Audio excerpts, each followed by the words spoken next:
Welcome back to LimQ Plus, everyone.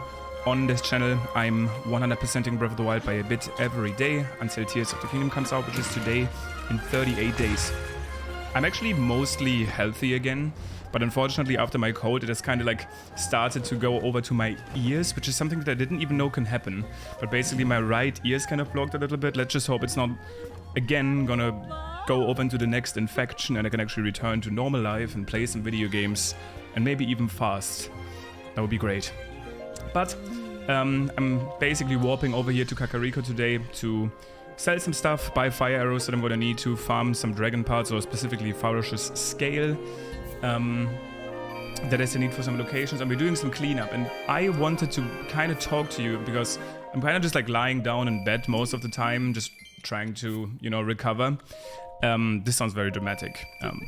It's really not that bad, but I'm basically trying to take it slow to, hopefully this is the last time I'm sick before Tears of the Kingdom comes out.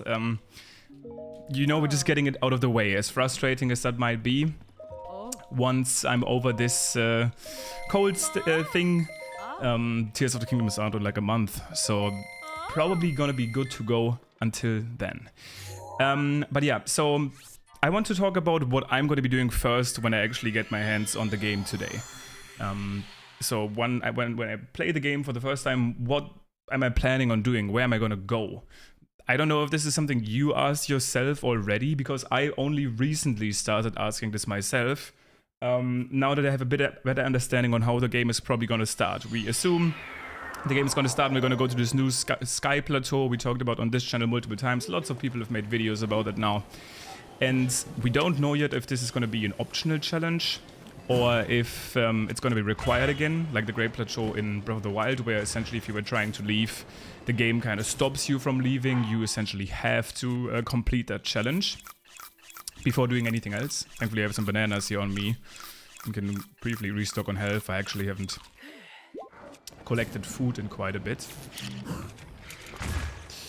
But, nice, okay, I wanted to make sure to not take even more damage there from the lightning strike. But let's say you have to play through that Great Plateau, you get your new abilities, you leave the Sky Island. Where do you go next? And I think for me, I found that answer. For me, the answer to that question is going to be Hebra. Why is it Hebra? So Hebra is obviously the top left region of the map, the snowy area over there. And it's not necessarily a super popular one. It's not like a fan favorite. A lot of people disliked it, me included. I ranted on this channel multiple times about how much I dislike doing Hebra in speedruns, because sometimes it can be difficult to see, and how it felt like it was almost filled out at the end. A lot of people also made a good comment about the Gerudo Canyon being quite empty, possibly even more empty, which I can definitely see. It's just that the Gerudo Canyon to me doesn't even feel like a region. It kind of feels like just like a block between the main world and the Gerudo Desert, where Hebra is like a big region. Now to me, oh nice, some choo-choo jellies. We can make some fire arrows now. What does the item box for this actually say? It consistently gives off heat. If struck, it will explode in a ball of flame. See, we should have known this entire time where the choo-choo jellies were gonna go. I'm gonna make it morning here real quick to get my Farosh scale.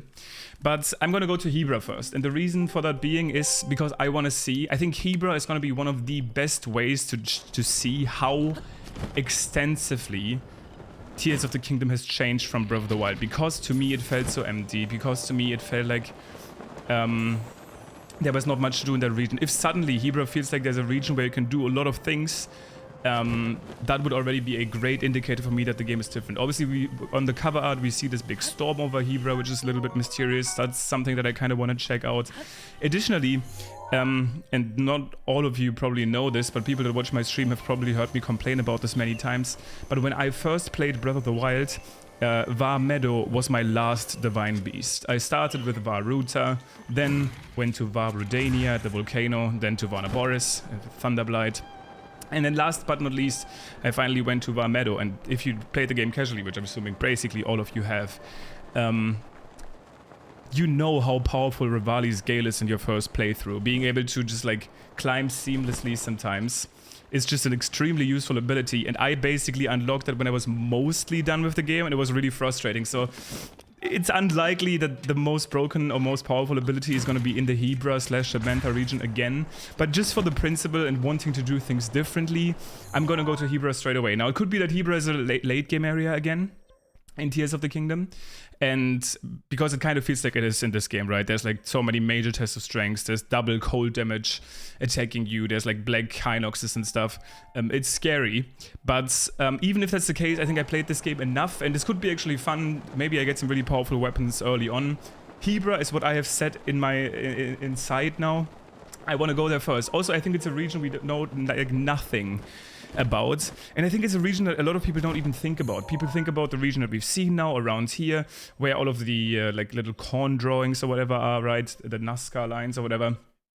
People think about the villages, maybe Death Mountain, maybe Hyrule Castle, Korok Forest again, but I'm going to go to Hebra. And that's basically my thinking about it. I kind of just wanted to rant about this today. Another thing that I'm really interested in, that I kind of want revenge on, is Lurline. That's probably what I'm planning on doing next. I'm probably going to go into this corner of the map. And it's obviously going to be different once I get my hands on the game, right? Like, there's going to be interesting things that I'm going to check out. Excuse me. But let's say in a fully planned world, Hebra is what I'm going to be doing first. And then the next location that I want to check out is Lurline. Lurline to me, I keep calling it Lurline. People tell me it's technically not called Lurline. It just makes sense to me, right? Because like fishing, like Lurline. But I guess it's technically called Lurlin, you know? But I just kind of always say Lurline because it just makes sense, no? I think that's the pun they were trying to make with it, right? Surely. But yeah, that's where I'm going to go next. Not only because of the Zonai reference that we see in this village, there's a couple ones of these swirls and some of these like houses, but also because it was such an underwhelming experience when I played it for the first time. I really wanted there to be more in Lurline. I'm gonna continue to call it that, by the way, just so you know. There was no clothing shop with a specific outfit for the village. There were just a bunch of random quests and then one shrine. I'm basically, to summarize my thoughts, I think I'm gonna go in my opinion, weakest regions and most empty regions first in Tears of the Kingdom to kind of get a gauge how much they've changed and filled the world. Again, I'm sure on my way there I'm gonna get distracted by a cave, a cool looking flying island, and I might even run into barriers where I can't even go to these specific places. But that's my plan. Now, I'm about to spend 10,000 rupees here to unlock the final fairy fountain. And by unlocking the final fairy fountain, this is actually kind of a big moment. I have now finished my to-do list. We already talked about this yesterday. This will not be my step of reaching 100%. In fact, I'm going to be around 2.5% away from my goal for this playthrough. And when I say goal, of course, this is going to go all the way until Tears of the Kingdom. But before tomorrow's recording, I'm actually going to have to sit down and do some research. I kind of did the math already. I'm missing 19 Korok seeds, which means that's going to be around 1.5%. And then the last percent is likely from missable locations throughout the world. I already noticed that I've actually missed a bunch of stables. I wouldn't be surprised if those are some of the points I'm missing. We can take a quick look right now after we actually get this final fairy fountain location. I noticed multiple stables that I had missed throughout my playthrough. Actually, I can kind of go over this real quick as a little ending part of the video. This is how I approach this. If you are doing a playthrough right now and you want to 100% that marker on the bottom left, obviously I would recommend you to go over all of the Korok seeds from something like a speedrun route. Here it is, 97.68%.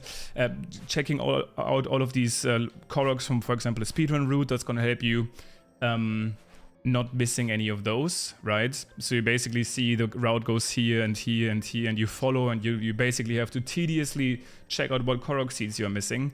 And then there's also some lists online and show you all missable locations. I, for example, immediately found one, right? This right here. Even though I actually completed the shrine, I have not somehow gotten the location for the stable. I think this is actually going to be quite common. Usually the reason you get stable locations in speedruns is because there's quests on these stables that you have to complete, but they can easily be missable. Here, another example. Wait, did I miss it? No, I'm pretty sure it's here. Yeah, it's just kind of not visible, right? There's another stable that I have missed because, again, I didn't actually go out of my way to to do all of the quests, right? I actually did find the Rito stable here. But yeah, this is basically what I'm going to be doing until we see each other again, aka tomorrow. On the next recording, I'm going to make sure that I will prematurely mark some of these Korok seeds and locations that I'm missing. And then this is really the final stretch. We're probably going to hit 100% with at least 30 days left. So I have a long list to go over when it comes to other gameplay things to do and things to talk about. But thank you for watching, and I'll see you guys tomorrow.